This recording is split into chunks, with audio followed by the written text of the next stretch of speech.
Hi there. My name is Courtney Charters, and today I'm going to be walking you through this presentation to give you some information about the early college program at Howard Fuller Collegiate Academy and hopefully address any questions that you have. All right, first of all, my name is Courtney Charters, and I am the dual enrollment coordinator at Dr. Howard Fuller Collegiate Academy. My role is to support students as they take college classes early as part of our early college program. So first of all, the early college program is also known by a couple of different names. So dual enrollment, meaning that they're involved in a college course earning credit in dual places.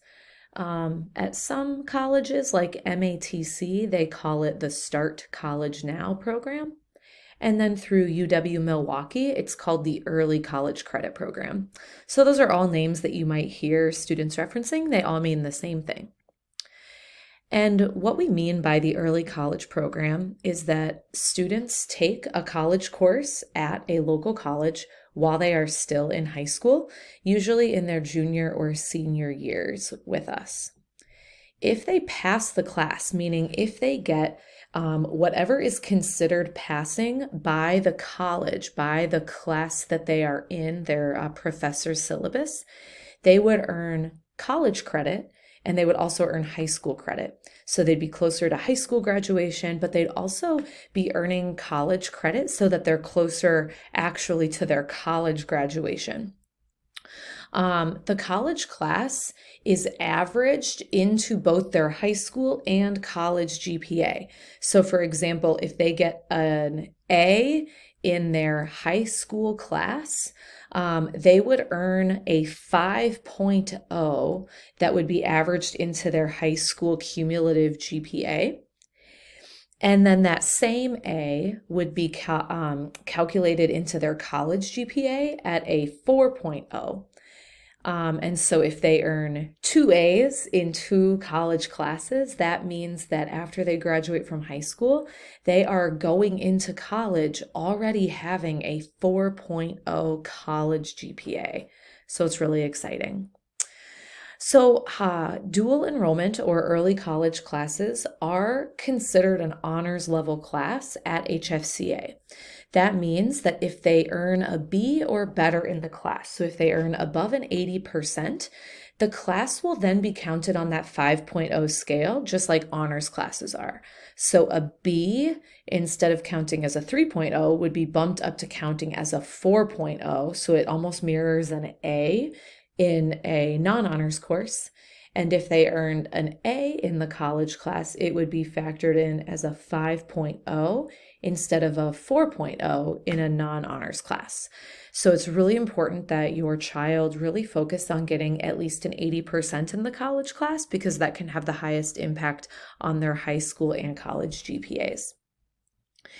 And similarly, the class will appear on your child's high school transcript. So it will show the class that they took, the college that they took it at, for example, Intro to Business, MATC. And then it would also transfer to any college that they enrolled in. So if they took an introductory psychology class while still in high school at MATC, and then they enroll in UW-Milwaukee for college, that psychology class would transfer from MATC to UWM and would count as an introductory psychology class that they've already taken. The best thing about this program is that it's completely free for students and families. So HFCA pays for the tuition, they pay for books, they will cover transportation to the college, and this equates to a savings of between $500 and $1,500 per class. So if a student starts taking college classes their junior year and they take 4 college classes before they graduate, that's a savings of between $2,000 and $6,000 for your family. So it's an incredible opportunity that I'm really proud that we offer. The Early College Credit program offers personalized pathways towards a certification or degree. Those pathways are education, business, technology, healthcare, and college preparation. And so I work with students to help them determine what are the career goals that they have for the future. And I work to make sure that they're taking a pathway or sequence of classes that is most likely to get them to that degree that they need in order to reach the career that they're interested in. They're also going to get time during the day to work on their college coursework. That looks this year like a study hall with me where they can get one-on-one support from me, but they can also work alongside students who are taking the same class that they are. And here are those education pathways again that we have. All right, so let's go ahead and talk about some student responsibilities. So during the class, it's very important that students, if they are in a class where live classes are offered, so they're taking an in-person class at UWM, that they attend every single one of those classes. It's also vital that students complete every single college assignment by the deadline that their professor has set. It's very different from high school. In high school, most teachers will accept late work. In college, that is very unlikely. And so I always tell students that it's better to turn in a college assignment on time, even if they think they did a really bad job on it, than turning it in late. Because if they turn it in late, they will get a 0. And that will really bring their grade down, oftentimes by an entire letter grade.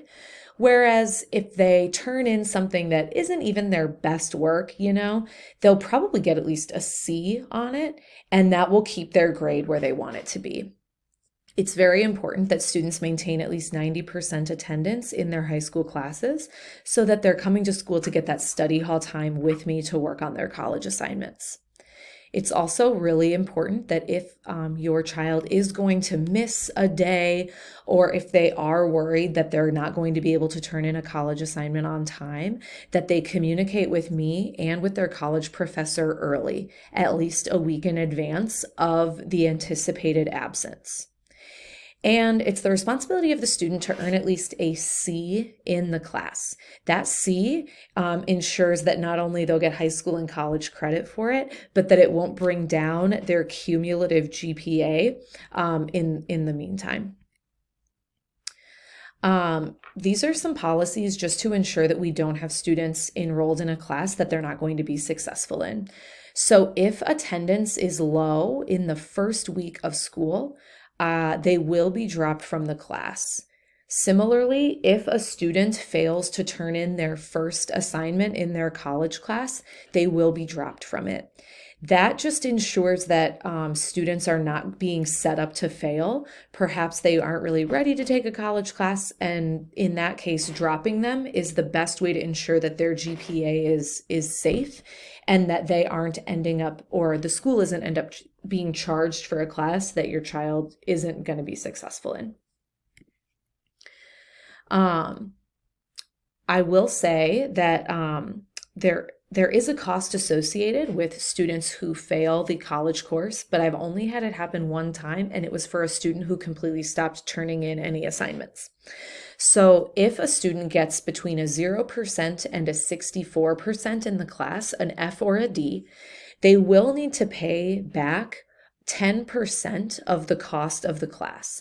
And so that would look like $150 for an online course or $200 for an in-person class.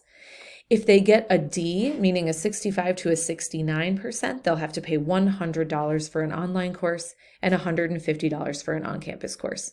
This is just to ensure that students have some skin in the game and understand that the school is paying a lot of money for them to take the class, so it's really important that they're putting in their full effort. But like I said, the only students that I've had fail classes are students who don't even attempt to turn in weekly assignments. All right, so let's think about the timeline, what you can expect for your child's college class and from me as far as communication. So UW Milwaukee classes start the week of September 6th.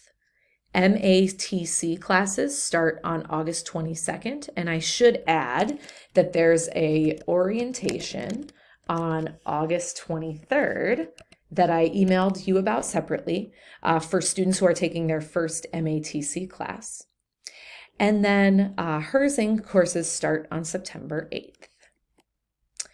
So the first week priorities for students is going to be signing a FERPA form so that I'm able to communicate with their professor about their grades. They'll be accessing their online class platform. I'll be helping to order their textbook for them. They will email their professor introducing themselves, and they'll complete any first week assignments. Like I said, they'll have that study hall the first week of, starting the first week of high school classes, so I'll be able to help them with that. Some types of assignments that you can expect would be weekly reading assignments, perhaps a chapter or two of a college textbook, and some type of assignment with that, either a short multiple choice quiz, writing a summary of the chapter, talking about what they learned in a discussion post. Most classes do have midterm and final exams. And then some classes have a writing assignment or essays throughout the semester. Here's a typical schedule of what a week might look like for a student taking an online class. Perhaps there's a midweek assignment for a reading. And then there's a Friday assignment, something related to the reading, right? Posting to a discussion board, summarizing what they learned. And then perhaps by that Sunday, there's a multiple choice quiz. Now, the good thing about online classes is that you can work ahead. So I would encourage students to complete all assignments by Friday so that they have no assignments during the weekend to work on. And the good thing is that papers and exams are given plenty of notice. So part of what I do is work with students to start outlining or studying for those exams or preparing to write those papers far in advance so they aren't feeling any fear or pressure to get something done really quickly at the end. And here's the schedule or what an in-person class might look like. Going to class perhaps on a Monday and a Wednesday for about an hour. They're sitting in class actively taking notes, asking questions of their professor. And then perhaps during study hall with me is when they're completing any readings or work that they need in preparation for those in-person classes. What you can expect as far as communication from me will be primarily via email, but also text and in rare cases, phone calls. What I will try to do is send bi-weekly updates if it is your student's first college class or if they are struggling. I'll reach out to you for additional support. If it's your students or if it's your child's second or third college class, you probably won't get as many updates from me. So I'll try to email you monthly. But the great thing is you can ask your child to log in at any time and they can show you your current grades. So they'll be able to log into their online college class platform and they can show you their current grade at any time. And then if your child is earning a B or better, that 80% or higher in their college course in October, they'll be able to choose to begin to apply for their next college course, which would start in January of 2023. All right, I'm going to be going over this exact same presentation with your child during study hall, and I'm going to have them fill out a little check for understanding so that I make sure they understood everything about my presentation and that they don't have any more questions. Thank you so much for your time. If you have any questions about this video or the information that I presented, you can reach me at the email on the screen, and I hope to talk to you all very soon.